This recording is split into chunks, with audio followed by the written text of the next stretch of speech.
अचो मुझे पिरी हली कखेड़न ते चुम्मा कदम तुंजा रखी अखेड़न ते। अचो मुझे पिरी हली कखेड़न ते चुम्मा कदम तुंजा रखी अखेड़न ते। मूरोय दब सार्ज कयो महबूब मिठे मुखे ही चयो। मूरोय दब सार्ज कयो महबूब मिठे मुखे ही चयो। तू रो न गाणे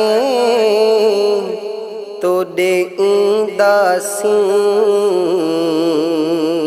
तू रो न गाणे तोड़े ईंदासी असां कोन छॾियो तोखे आहे किथे। अचो मुझे पिरी हली कखेड़न ते चुम्मा कदम तुंजा रखी अखेड़न ते। इया मुझो गल मक़बूल पयो सरदार मुते दो कुर्ब कयो। इया मुझो गल मक़बूल पयो सरदार मुते दो कुर्ब कयो। मुझो रूह खुशिया में आगे रहो मुझो रूह खुशिया में आगे रहो। बैठो दिलड़ी आया तुझे दर ते अदे। अचो मुझे पिरी हली कखेड़न ते चुम्मा कदम तुंजा रखी अखेड़न ते। जियां दावत मुझी कबूल व पई तियां मुँह भी गुलामी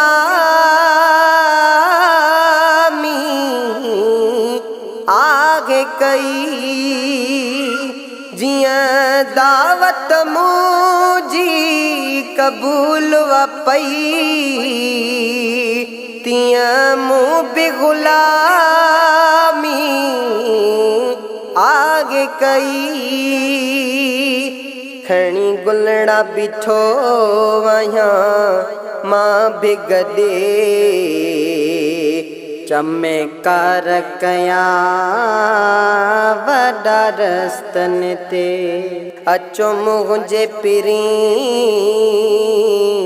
हली कखेड़न ते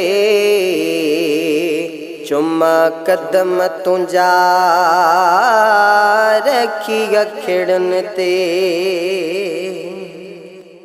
कदे मुझे अंगण ते आ रही दे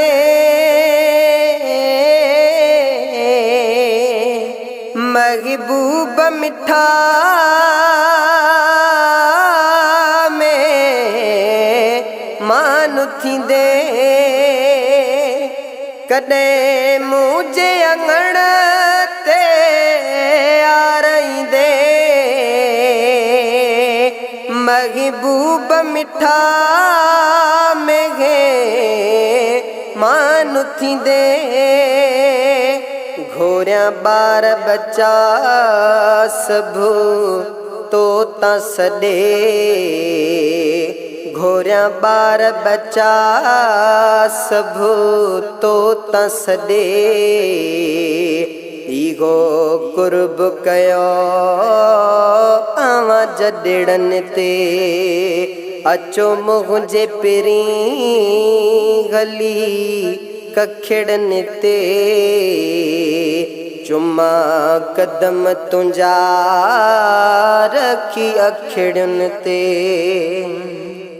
अचो जागिद दे अजो यार गली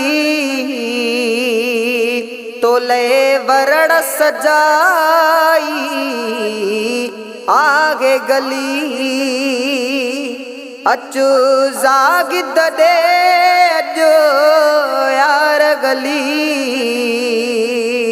तोले वरड़ सजागी आगे गली ईगा आस अन्या गिन कान पली ईगा आस अन्या गिन कान पली विझूं दीदूं ते तुझे दगिड़न ते अचो मुझे पिरी हली कखिड़न ते चुम्मा कदम तुंजा रखी अखिड़न ते।